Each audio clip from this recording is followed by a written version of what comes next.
So today I want to talk to you guys about the offenses. I want to talk to you guys in a way that you will understand what offenses is. And I'm meaning somebody who says something about you, somebody who gossips about you, somebody who has stolen something from you. I want to give you a story, and I hope that the story is going to enlighten you. And I'll try to keep it quick.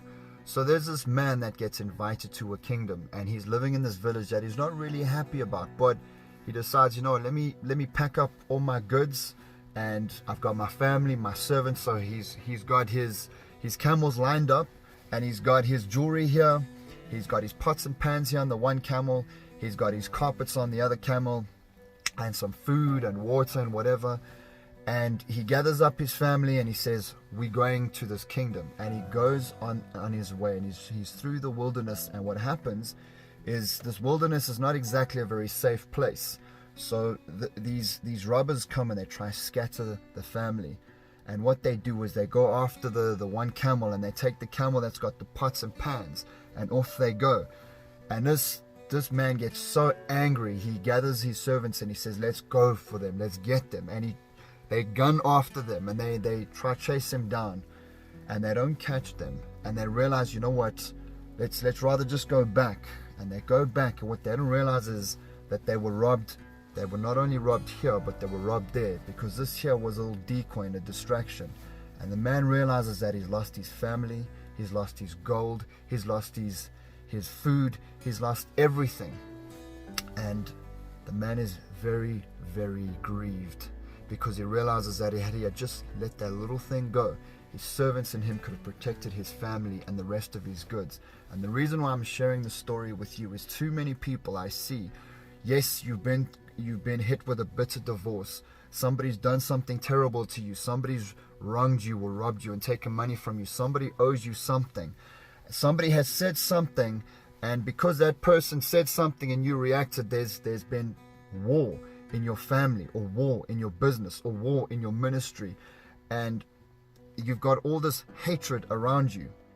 And you see, because you've got this hatred and this bitterness and this jealousy and this envy, whatever it is, these little offenses that grew, these are the things that are holding you back from greatness. These are the things that are holding you back from just worshiping God, from loving God, and starting that business, and starting that life, and making life changes. You see, Jesus said, if you don't forgive, and you will not be forgiven.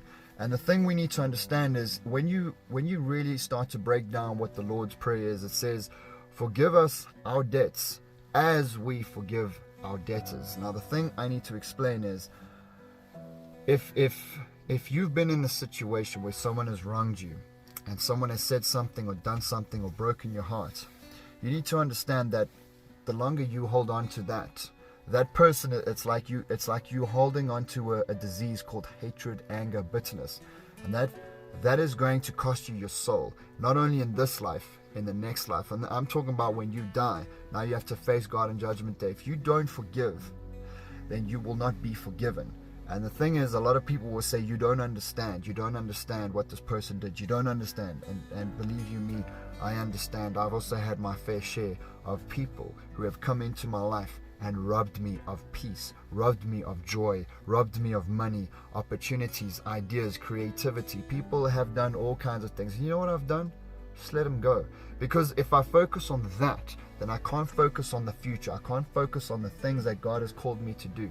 So it says in the word, offenses will come. It says that. They're going to come everywhere, at your workplace, your church, your family, your relationships, everywhere. But it says, woe to those people. And that's a curse.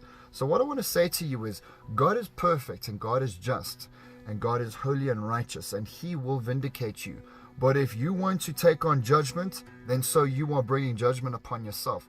So my advice to everybody is, let the things go and let God be the judge, and rather follow in the ways of the Lord. Forgive the people and let it go. It will serve you well to let the things go. I know that it's hard, and I know that a lot of you will say, no, but you don't understand it. You didn't go through this. And yes, I know. I haven't gone through what many of you guys have gone through, but I've gone through my own things. And here's what I'll tell you. The greatest of offenses that I ever had were things that I was angry about. There was days that I punched the ground and I cried and I prayed. But there's something that happened.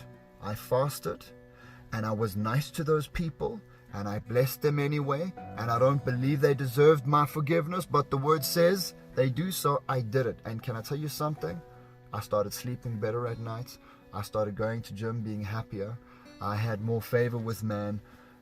God allowed me to really enter into my calling, which is a wonderful thing when you know who you are and you know what you are going to do for the Lord.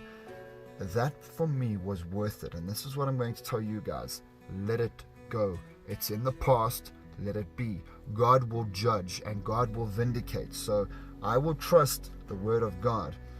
So I hope that this has blessed you, and I hope that this will encourage you. Brother, sister, type amen and share this with someone and move on. The sooner you can move on, the quicker God can restore to you and repay what has been taken from you. I hope that you will take this, and I hope that this will resonate with you, and I hope that you will do it. God bless you, dear brother and sister. Take care, guys.